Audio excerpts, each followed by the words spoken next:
नमस्कार, मैं हूं राजकुमार सिंह और आप देख रहे हैं लेमन न्यूज। नेपाल में बारिश और भूकंप के बाद फिर आए ताजा झटकों से राहत कार्यों में अवरोध पैदा हो रहा है और बचाव कर्मियों को इमारतों तथा घरों के टबों के मलबों के नीचे से जीवित लोगों को निकालने में कठिनाई हो रही है। भूकंप के बाद अब तक 24 से 14 लोगों की जान जा चुकी है, जिसमें से करीब भारतीय भी शामिल हैं। आपको बता दें कि करीब 6,000 से ज़्यादा लोग अब तक इसमें घायल हो चुके हैं और 2400 लोगों की जानें जा चुकी हैं।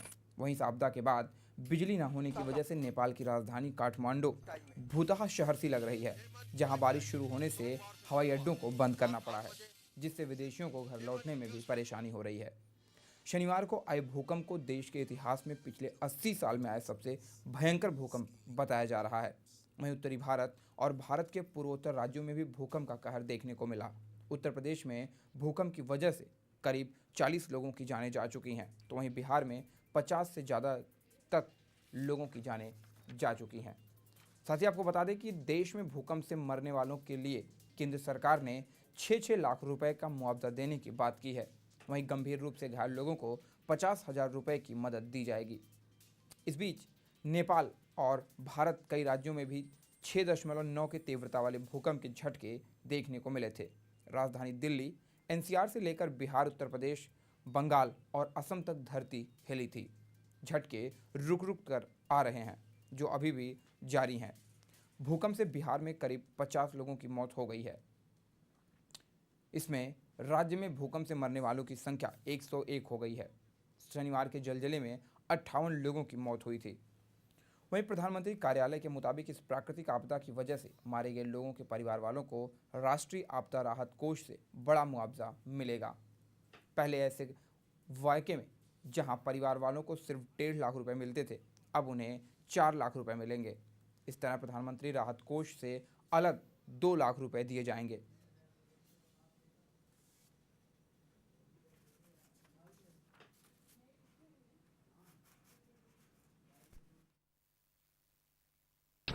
Municipal commissioners and the revenue deputy commissioners, so that at night they can be alert, because we just heard that there was a second tremor in Nepal, and now there is sometimes it happens that 4 hours 5 hours later there can be a repetition, so we'll be on alert in the evening and the rest we hope for the best.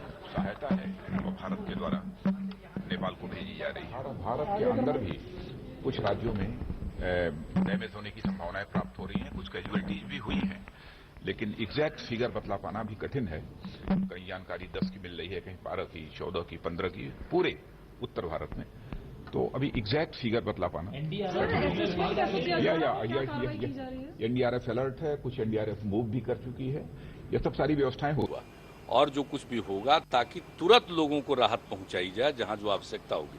तो इतना काम हम लोग कर चुके हैं, हम तुरंत लौटकर पटना जा रहे हैं, वहां आगे की कार्रवाई नुकसान की क्या कुछ आकलन इसका करेंगे। इसी के लिए ने भी आज मीटिंग बुलाई, आप जरूर।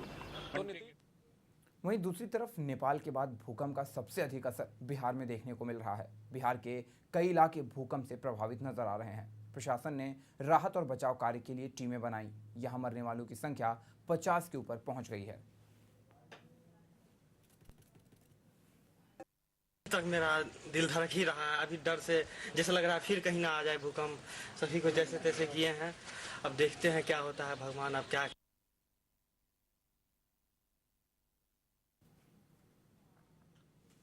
नेपाल में हुई भारी तबाही को देखते हुए बीएसएनएल ने नेपाल की जाने वाली लोकल कॉल की कटौती कर दी है। ये कटौती अगले 3 दिनों तक जारी रहेगी। आपको बता दें कि ढेर सारे भारतीय पर्यटकों ने अभी भी नेपाल में फंसे होने की बात कही जा रही है। ऐसे में जहां राहत कार्य में भारत युद्ध स्तर तक मदद कर रहा है, तो वहीं बीएसएनएल ने भी अपने नेटवर्क से नेपाल की तरफ की जाने वाली सभी कॉल्स पर 3 दिनों तक लोकल कॉल दरें लगाने की घोषणा की है, जिससे कि नेपाल में फंसे भारतीयों से संपर्क करने में उनके परिजनों को आसानी हो सके।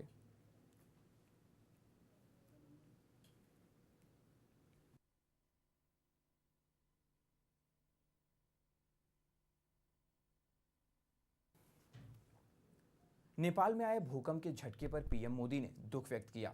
रविवार को मन की बात के कार्यक्रम में पीएम मोदी ने सारे देशवासियों को संबोधित करते हुए कहा कि 125 करोड़ देशवासियों के लिए नेपाल अपना है। और क्या कुछ कहना है पीएम मोदी का, आइए सुनते हैं। पिछले महीने जब बात कर रहा था आपसे, ओले गिरने की खबरें, बेमौसमी बरसात, किसानों की तबाही। अभी कुछ दिन पहले बिहार में अचानक तेज हवा चली, काफी लोग मारे गए, काफी कुछ नुकसान हुआ।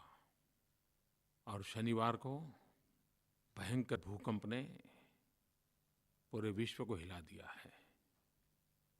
ऐसा लगता है मानो प्राकृतिक आपदा का सिलसिला चल पड़ा है।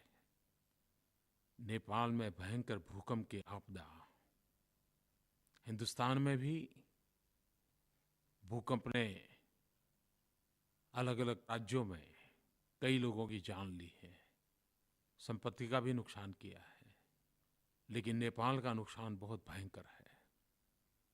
मैंने 2001 26 जनवरी कच्छ के भूकंप को निकट से देखा है। ये आपदा कितनी भयानक होती है, उसकी मैं कल्पना भली भांति कर सकता हूँ। नेपाल पर क्या बीतती होगी, उन परिवारों पर क्या बीतती होगी, उसकी मैं कल्पना कर सकता हूँ। लेकिन मेरे प्यारे नेपाल के भाइयों बहनों, हिंदुस्तान आपके दुख में आपके साथ है। तत्काल मदद के लिए चाहे हिंदुस्तान के जिस कोने में मुसीबत आई है वहाँ भी और नेपाल में भी सहाय पहुँचाना प्रारंभ कर दिया है। सबसे पहला काम है रेस्क्यू ऑपरेशन, लोगों को बचाना। अभी भी मलबे में दबे हुए कुछ लोग जीवित होंगे, उनको जिंदा निकालना है। एक्सपर्ट लोगों की टीम भेजी है, साथ में इस काम के लिए जिनको विशेष रूप से ट्रेन किया गया है, ऐसे स्नीपर डॉग्स को भी भेजा है। ये स्नीपर डॉग्स ढूंढ पाते हैं कि कहीं मलबे के नीचे कोई इंसान जिंदा हो। कोशिश हमारी पूरी रहेगी, अधिकतम लोग। वहीं विदेश सचिव जयशंकर ने इस आपदा पर क्या कुछ कहा, आइए वो भी सुनते हैं। Minister and the senior ministers of the cabinet attended. The Prime Minister took this meeting. Now, one of the outcomes of the meeting today was that we are going to send a senior level team to Nepal, to Kathmandu, who will coordinate this, which will be an interministerial team. So it will take us time to get an integrated picture, because we will get inputs. Again, for example, so far our people have only gone into Kathmandu. We don't know the situation which is west of Kathmandu, where a lot of damage was done. So I think we will be briefing you regularly so that we get a better picture. No, look, I think every nation obviously gives priority to its own nationals. I mean, I don't think that is an unnatural thing. But where there is space, if an aircraft is taking off and there is space and there's a very, it depends on the case concerned, the person concerned. These are judgments which the local people, local authority, our local team would make. So I wouldn't go very much by an individual example. आज से कल थोड़ा तेज होगी, परसों होगी, तो इससे बाधा जरूर होगी। दोनों, चूंकि भूकंप के कारण एक थोड़ा सा कमजोरी आ जाती है, तो भूस्खलन और एवलांच की संभावना बढ़ जाती है। इस भूस्खलन से भी एवलांच हुए हैं, तो उसकी संभावना बढ़ जाती है। उसके अलावा जो आफ्टर शॉक्स है, अब तक 46 आ चुके हैं, 4 या उसके अधिक मैग्नीट्यूड के, जिसमें कि 2 जो कल आया था 6.6 का और आज जो 6.9 का, ये बड़े भूकंप है। और बाकी 5 और 6 के बीच के लेकिन छोटे-छोटे 3 से कम, और ये अभी आने वाले समय में जारी रहेंगे, आएंगे। और आमतौर पे ये है कि जितनी, क्योंकि जो ऊर्जा है ये रीसेटलमेंट में समय लगता है, और जितनी ऊर्जा अगर अभी निकल जाए तो भविष्य में बड़े भूकंप के आने की संभावना कम रहती है। तो और रीसेटलमेंट में समय कितना लगेगा, ये अंदर भूगर्भ की अवस्थाओं के ऊपर निर्भर करता है, क्योंकि हम देख नहीं पाते तो उसका आकलन। नेपाल की राजधानी काठमांडू में विश्व प्रसिद्ध भीमसेन टावर भूकंप के झटकों में धराशायी हो गया। 19वीं सदी में बनाया गया भीमसेन टावर 11 मंजिल का था, जो सन 1934 में आए जोरदार भूकंप से बड़ा नुकसान तो हुआ था। टीवी स्क्रीन पर आप 2 तस्वीरें देख सकते हैं। ऐतिहासिक धरोहर की पहली तस्वीर जो भूकंप से पहले की है और दूसरी जो भूकंप के बाद की है। इस ऐतिहासिक इमारत का अब महज एक मलबा बचा है। आप टीवी स्क्रीन पर देख सकते हैं, ये 2 तस्वीरें हैं। एक भूकंप के पहले की भीमसेन टावर, जो एक ऐतिहासिक टावर बताया जा रहा था। 1934 में आए भूकंप ने इसको हानि जरूर हुई थी, लेकिन फिर भी ये खड़ा था। लेकिन अब इस बार के आए इस भयानक भूकंप में यह ऐतिहासिक टावर धराशायी हो गया। अब मात्र ये टावर किताबी पन्नों तक ही सीमित रह गया।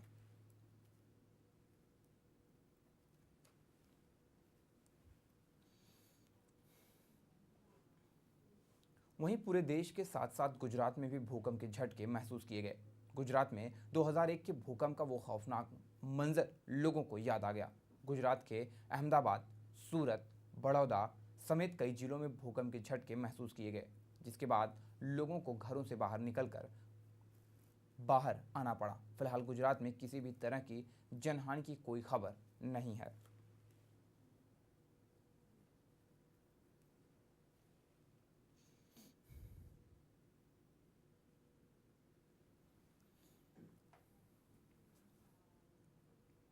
भूकंप से लोगों को काफ़ी नुकसान हुआ, काफ़ी तबाही हुई। तो चलिए हम आपको भूकंप से बचने के लिए उपाय बताते हैं कि ऐसे क्या क्या उपाय होते हैं। भूकंप आने पर घर, ऑफिस, इमारत से बाहर निकलें। बिजली के खंभों, पेड़ों और बड़ी इमारतों से दूर रहें। बाहर जाने के लिए लिफ्ट के बजाय सीढ़ियों का इस्तेमाल करें। वहीं फंस गए तो दौड़े नहीं। इससे भूकंप आने पर खिड़की, अलमारी, पंखे से दूर रहें। भूकंप आने पर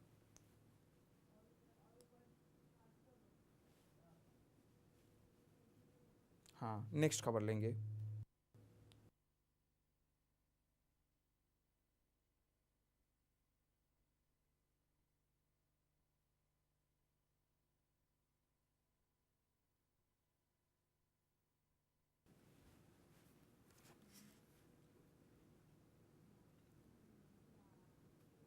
2019 के लोकसभा चुनाव में लोगों को ऑनलाइन वोटिंग करने का मौका मिल सकता है।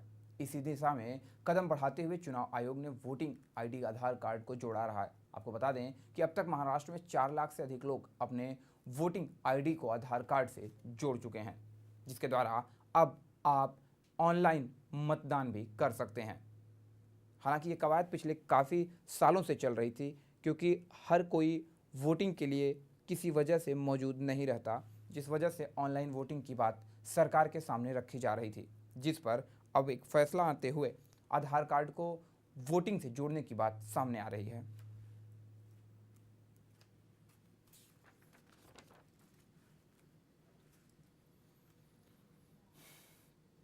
वहीं महाराष्ट्र के मुख्यमंत्री देवेंद्र फडणवीस ने शंकर परिषद को संबोधित किया। आपको बता दें कि पुणे में शंकर परिषद का आयोजन किया गया था, जहां सीएम ने कहा कि शंकर की खेती के लिए पानी सबसे ज़्यादा अहम होता है, लिहाजा उन्होंने किसानों से सबसे ज़्यादा पानी सूचित करने की अपील की है।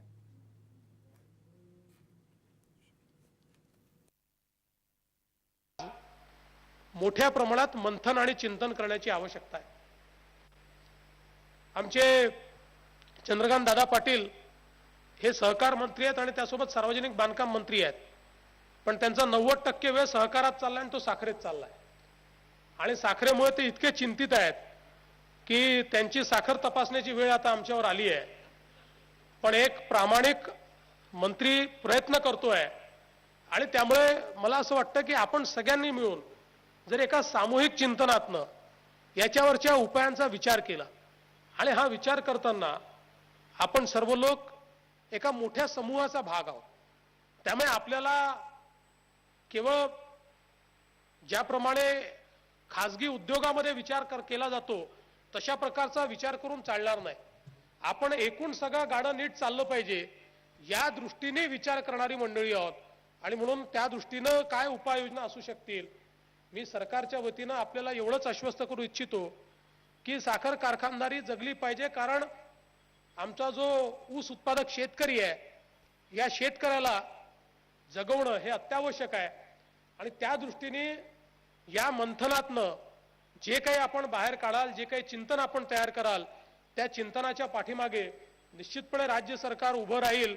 आणि ज्या चांगल्या उपाययोजना आपण काढाल, त्या चांगल्या उपाययोजना या निश्चितपणे राज्य सरकार त्याची अंमलबजावणी करण्याचा प्रयत्न करेल. पाण्याचा अतिशय अनिर्बद्ध वापर हा आपण करतो आहोत, हे कुठल्याही मला असं वाटतं की शाश्वत अशा प्रकारच्या शेतीच्या व्यवस्थेमध्ये बसत नाही. आणि म्हणून आपला हा सातत्याने आग्रह राहिला आहे की ही संपूर्ण ऊसाची शेती जी आहे ही ड्रिप इरिगेशनवर गेली पाहिजे, सूक्ष्म सिंचनावर गेली पाहिजे.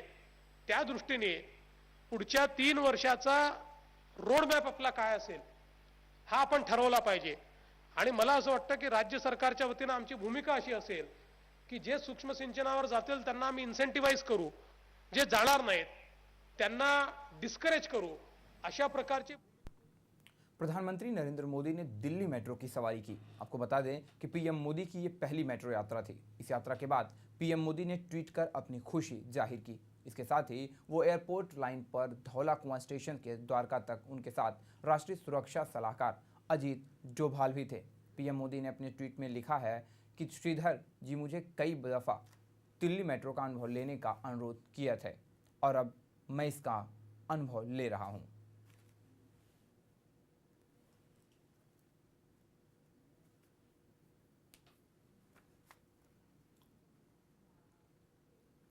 राजकोट में महिलाओं के प्रति बढ़ते अपराध को देखते हुए रविवार को 1000 महिलाओं ने करीब एक डिफेंस डांस का प्रदर्शन किया। इस डांस का मकसद महिलाओं को डिफेंस के लिए प्रेरित करना था।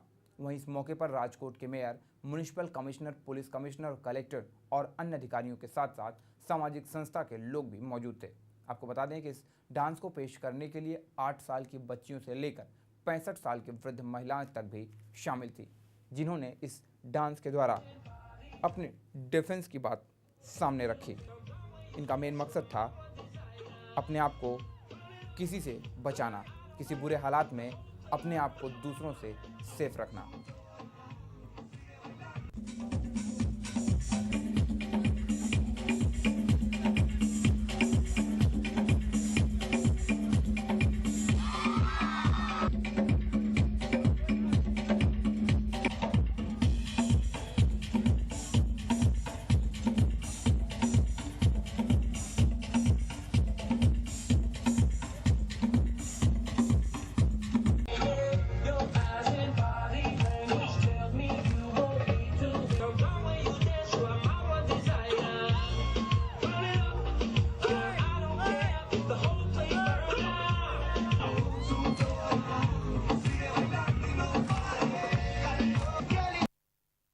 बड़ा प्रधान माननीय श्री नरेंद्र मोदी साहब ने कहा कि बेटी बचाओ बेटी पढ़ाओ, और गुजरात राज्य के प्रथम मुख्यमंत्री, प्रथम महिला मुख्यमंत्री गतिशील गुजरात की कल्पना में नारी को प्रॉपर स्थान मिले, योग्य स्थान मिले, उसकी कल्पना की। उसके अनुसंधान में सुरक्षा सेतु सोसाइटी अंतर्गत हम लोगों ने पुलिस हेडक्वार्टर में एक Zumba dance for self defence का आयोजन किया है। महिलाओं के उत्थान के लिए सभी संस्थाएं अलग अलग काम कर रही हैं, पर सभी संस्थाएं साथ मिलकर के काम करें और एडमिनिस्ट्रेशन के साथ मिलकर काम करें, तो मेरे ख्याल से ये बहुत ही जो है इसका परिणाम बहुत अच्छा होगा।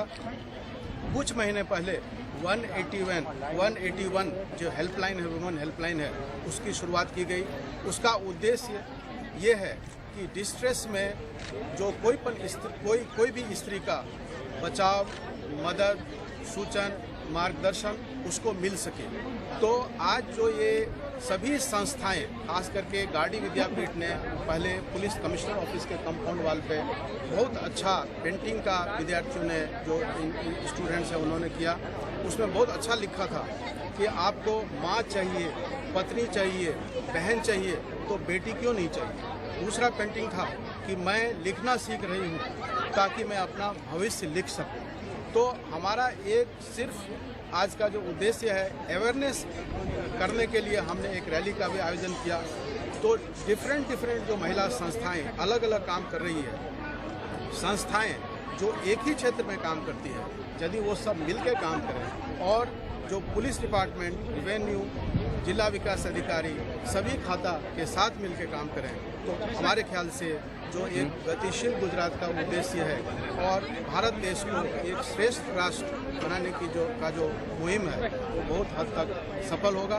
उसमें सुरक्षा सेतु सोसाइटी राजकोट सिटी तरफ से ये एक छोटा सा प्रयास है। Yes very much. अगर मुझे पूछा जाए, मुंबई पुलिस ने गुजरात के इनकम टैक्स विभाग के ज्वाइंट कमिश्नर को अश्लील छेड़खानी के केस में गिरफ्तार किया है। ज्वाइंट कमिश्नर पर पीड़ित महिला ने पहले भी आज़ाद मैदान पुलिस स्टेशन में अश्लील छेड़खानी का मामला दर्ज कराया था। आपको बता दें कि इनकम टैक्स ज्वाइंट कमिश्नर पर महिला के घर वालों को धमकाने और महिला के साथ अश्लील हरकतों के लिए गिरफ्तार किया गया है। ज्वाइंट कमिश्नर टैक्स कमिश्नर ने श्रीधर को कस्तूरबा मार्ग पुलिस से शनिवार को पकड़ा है। कोर्ट ने 50,000 के मुचलके पर श्रीधर को जमानत पर रिहा कर दिया है, जबकि पीड़िता का आरोप है कि आरोपी उसके घर जाकर तेजाब फेंकने की धमकी दे रहा है। ने एक FIR लॉन्च की है कमिश्नर के ऊपर। IT कमिश्नर है, he used to harass me a lot, और इसका इंटरिम बेल चालू है। फिलहाल मेरे एडवोकेट महेश ये केस लड़ रहे हैं। अभी मॉर्निंग में अचानक मैंने खिड़की के बाहर देखा, ही वॉज स्टैंडिंग मेरे घर के सामने खड़ा था, और पता नहीं क्या अचानक इसके बाद वो खड़ा था और मुझे धमकी देने लगा। नीचे आए फिर हम लोग पूछने के लिए क्या है, तो वो मेरे को धमकी देने लगा कि अगर ये केस वापस नहीं लोगे तो मैं तुम्हारे ऊपर एसिड फेंक दूंगा या तुम्हें मार दूंगा। हस्बैंड और मेरे देवर ने पकड़ के रखा था। मीनवाइल पुलिस आ गई थी, फिर पुलिस ने उनको इधर लेके आ गए। उनके साथ एक लड़की थी जो उनके साथ थी, और पुलिस ने उनको भी पकड़ा है बातचीत करने के लिए कि वो दोनों क्या करने आए थे। आई डोंट नो, अभी वो सब स्टेटमेंट चालू है, पर फिलहाल तो उन्होंने मुझे धमकी दी है। सब पब्लिक भी थी वहाँ पे धमकी देते समय कि मैं तुम्हें देख लूँगा। जो आरोपी है वो इनकम टैक्स का जॉइंट कमिश्नर है, इसका नाम है श्रीधर साले। इसने मेरे क्लाइंट को पिछले 6 महीनों से बहुत परेशान कर रखा था। जो चार्टर्ड अकाउंटेंट है मेरी क्लाइंट जो है, और उसके खिलाफ एक FIR दर्ज की गई थी क्योंकि वो नंगी तस्वीरें और ऑब्सीन मैसेजेस और ब्लू फ्लेम्स वगैरह सब मेरे क्लाइंट को मोबाइल पर भेजता था। उस सिलसिले में जब आज़ाद मैदान में 12 जनवरी को FIR दाखिल की गई है, वहाँ पर उसको पुलिस ने गुजरात में पोस्टिंग हो गई थी तो गुजरात से उठा के लाई थी आज़ाद मैदान पुलिस, लेकिन कुछ एक वरिष्ठ अधिकारी के कहने पर उसको 3-4 दिन बिठाकर उसको छोड़ दिया गया था, जिसकी जांच राकेश मारे साहब ने ऑलरेडी कर दी है कि उसको एंटीसिपेटरी बेल के लिए छोड़ा कैसा गया, जब पुलिस वहाँ से ले आई तो छोड़ा कैसा गया था। फिलहाल भूकंप से काफ़ी लोग परेशान हैं, राहत कार्य तेज है, लेकिन नेपाल की जनता, नेपाल की जितने भी लोग हैं सब पूरी तरह से परेशान हैं। फिलहाल हमारी इस बुलेटिन में इतना ही, और जाते जाते छोड़े जाते हैं आपके लिए हेडलाइंस।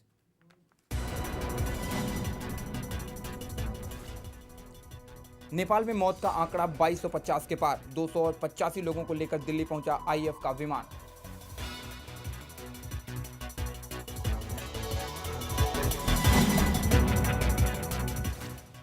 भूकंप से बेहाल नेपाल को भारत ने भेजे 13 विमान, अब तक 1300 भारतीयों को सही सलामत वापस निकाला गया।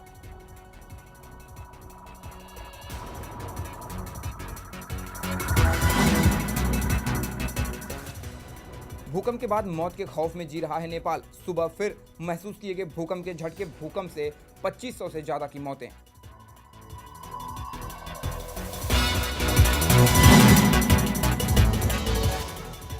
नेपाल दौरे पर गए पर्यटकों से महाराष्ट्र सरकार ने साधा संपर्क। महाराष्ट्र के मुख्यमंत्री ने दिए नेपाल को मदद करने के निर्देश।